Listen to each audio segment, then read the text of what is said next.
मुझे छोड़ दो, मुझे जाने दो, मैं फंसा हुआ। चल रही, चल रही।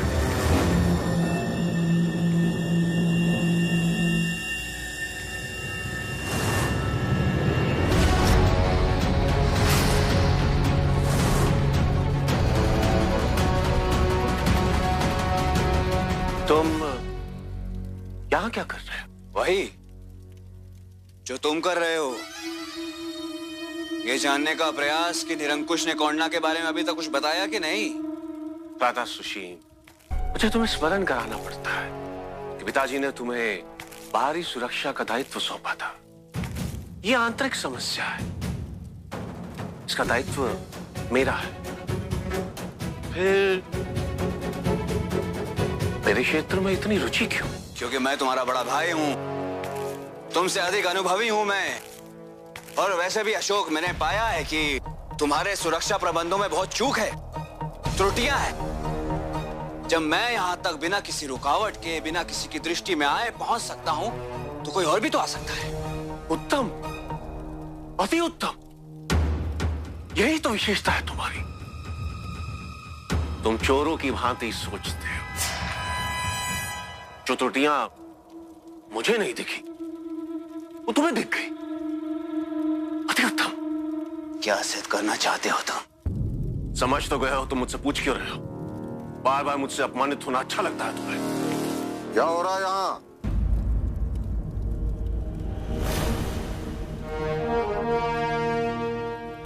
धन्यवाद भ्राता, धन्यवाद। आइए पिताजी।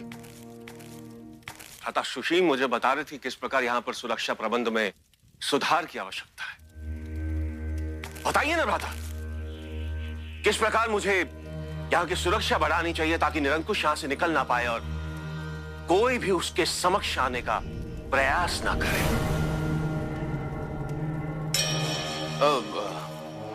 पिताजी, गलियारे में अंधकार है और हाँ, अशोक, जो पिछला आंगन है उसमें अधिक सैनिक बल और बढ़ा देना चाहिए और कटीले बाण लगा देने चाहिए ताकि किसी का भी आना संभव ना हो।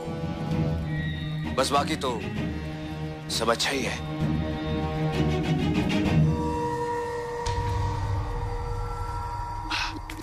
सम्राट, युद्ध स्तर पर कार्यवाही होगी इन सुझावों पर। धन्यवाद भ्राता, धन्यवाद। सौभाग्य मेरा।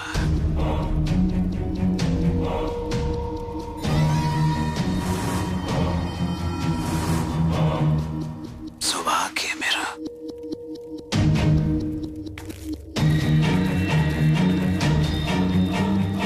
मैंने तुम्हें केवल 2 दिन दिए थे अशोक, अब कुछ ही समय शेष है।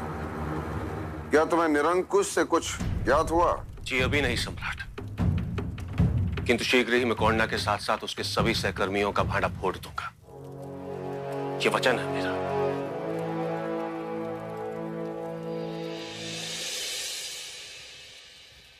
नहीं, ये मेरी दुविधा का हल नहीं है। मैं वट सावित्री का व्रत नहीं रखूंगी।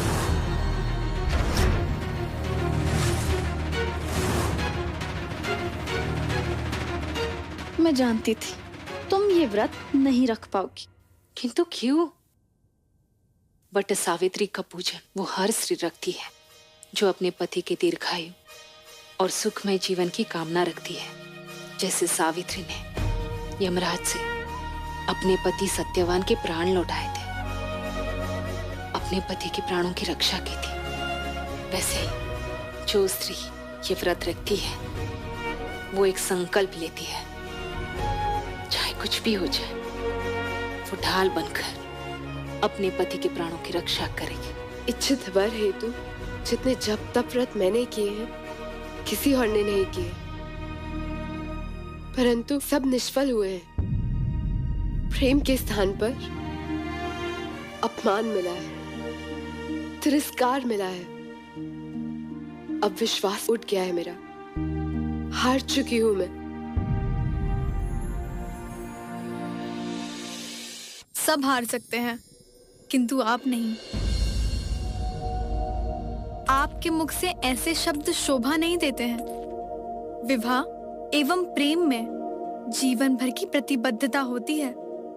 ऐसा नहीं होता कि जब स्थिति आपके इच्छा के अनुकूल ना हो तो पलायन कर लिया।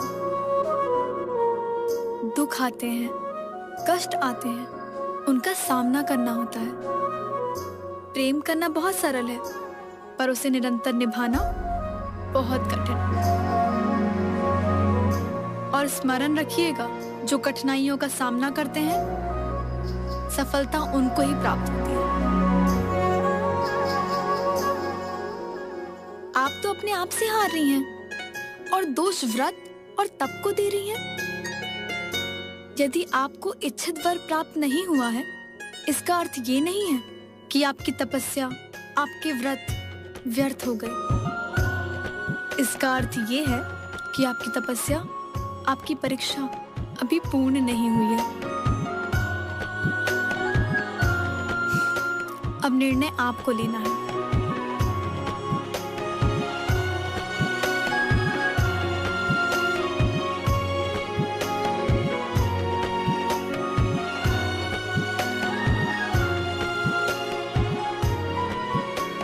मैं व्रत रखूंगी।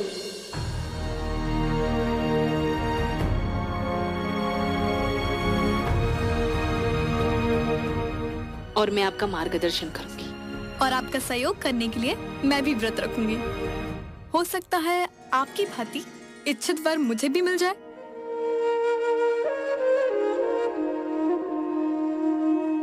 ये व्रत कल सुबह से आरंभ होगा और सूर्यास्त तक हमें पूजन करना है। और पूजन के पश्चात ही आप सब अपना उपवास तोड़ सकती है।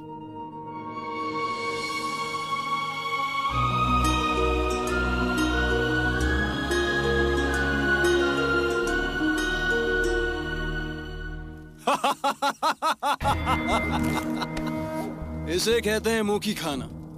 गए थे निरंकुश को बंदीगृह से छुड़ाने के लिए, किया क्या? उसके भागने के सभी मार्ग बंद करके आ गए। मेरे हृदय से एक बात निकलती है, कहना चाहूंगा, बुरा मत मानिएगा भ्राता। मानो या ना मानो, अशोक ने अपनी थाप पर बहुत अच्छा नचाया। सौभाग्य अच्छा था अशोक का जब वो बुढ़ा वहां आ गया, अन्यथा निरंकुश के साथ साथ उस अशोक की भी हत्या कर देता वहां। और सारा आरोप उस निरंकुश में मर देता मैं, समझे मेरे अनुज? छोड़िए भ्राता, अपनी असफलता के झुंझलाहट को मुझ पर क्यों निकाल रहे हैं? अपने प्राणों को बचाना चाहते हैं तो ये सोचिए कि निरंकुश को बंदीगृह से कैसे बचाया जाए। उसी समय शेष बचा। यदि अशोक की यातनाओं से घबराकर अपने प्राणों को बचाने के लिए उसने अपना मुख खोल दिया ना, यदि हम वहां प्रवेश नहीं कर सकते तो निरंकुश को बाहर कैसे निकालना है, इसका मार्ग है मेरे पास।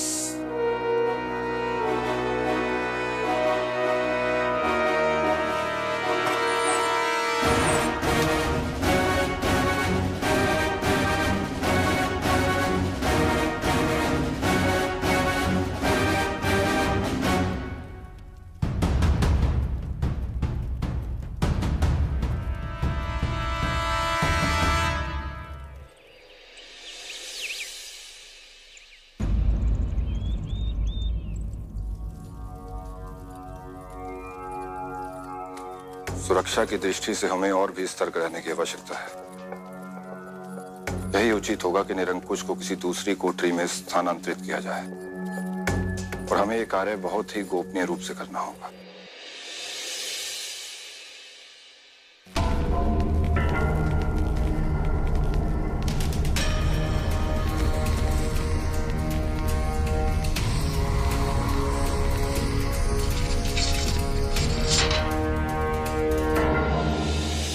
आप सभी ने सुबह से उपवास रखा है।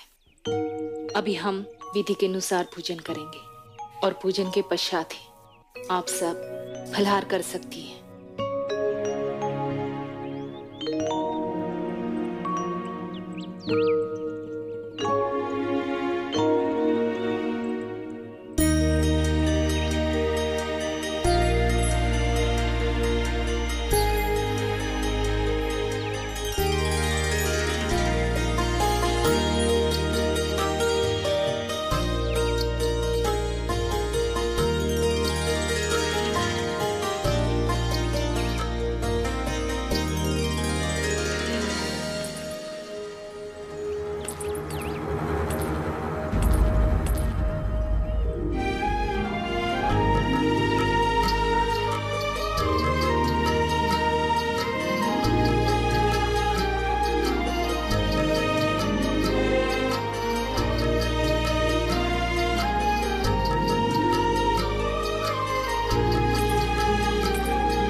मेरी यही प्रार्थना है कि सुशीम को लंबी आयु प्राप्त हो और हम दोनों सुखमय जीवन व्यतीत करें।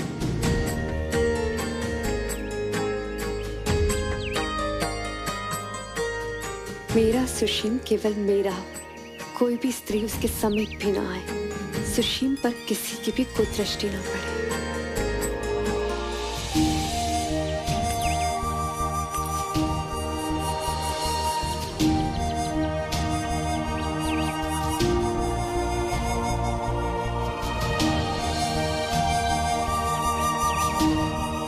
क्षणों के लिए आप पे विश्वास खोने के लिए क्षमा चाहती हूँ। अशोक के साथ उत्पन्न सभी भ्रम दूर करने में, मतभेद दूर करने में मेरी सहायता कीजिए।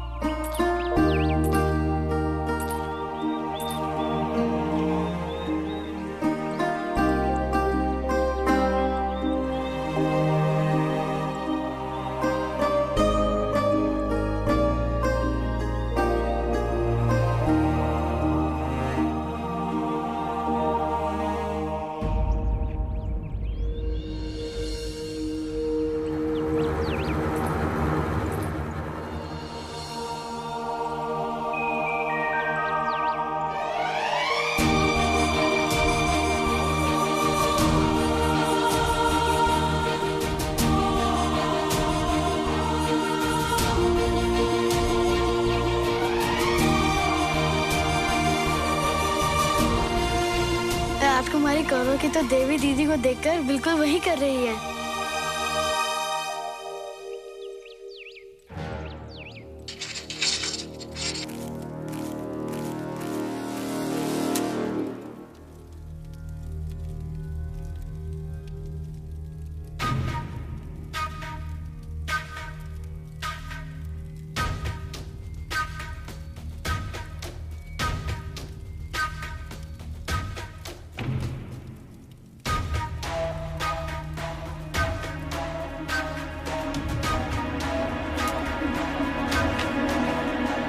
निरंकुश, हम तुम्हारे साथ हैं।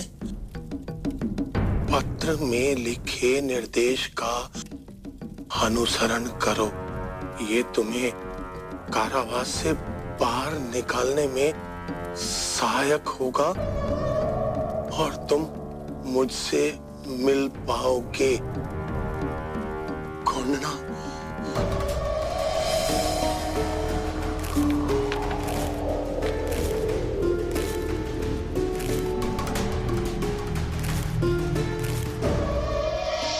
यदि तुमने शीघ्र ही सत्य नहीं बताया तो ये भोजन तुम्हारे जीवन का अंतिम भोजन सिद्ध होगा निरंकुश।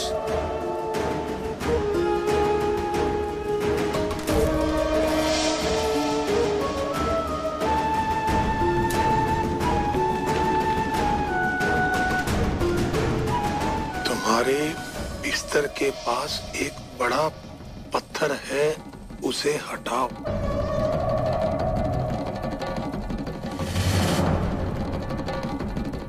उसके नीचे रखी दराती से उत्तर की दीवार के हिस्से को खोदने पर हत्था मिलेगा, जिसे घुमाने पर बाहर का रास्ता खुलेगा।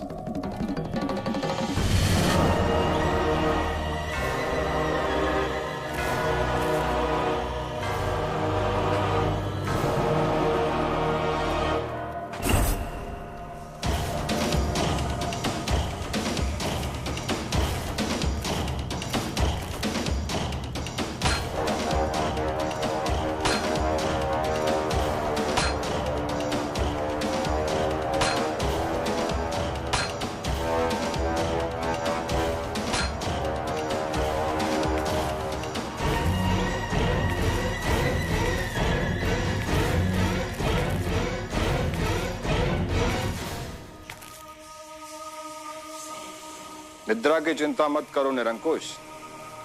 ये चिंता करो कि अगर आज सूर्यास्त से पहले तुमने सत्य नहीं बोला तो सम्राट तुम्हें चिर निद्रा में सुला देंगे।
आचार्य, सूर्यास्त में केवल आधा पैर शेष है।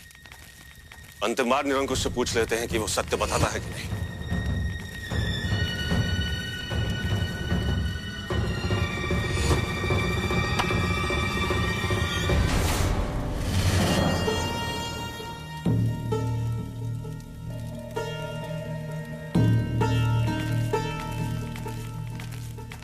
अद्भुत, अद्भुत भ्राता, अद्भुत।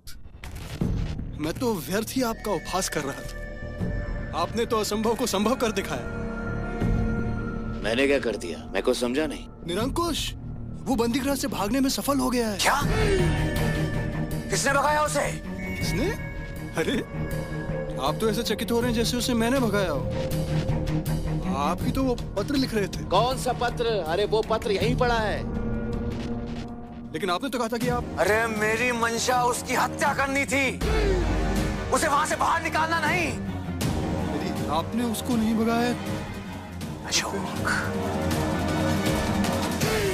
अशोक, अशोक,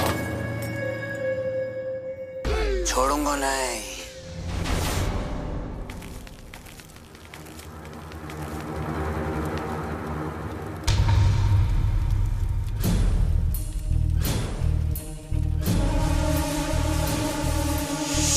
निरंकुश अपना मुख नहीं खोल रहा है आचार्य, इसलिए अब प्रलोभन तो देना ही होगा।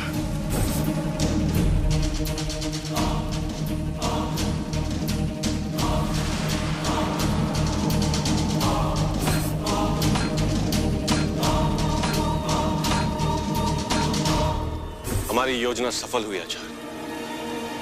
अब ये निरंकुश स्वामी भक्त कुकुर की तरह कौंडना के पास जाएगा।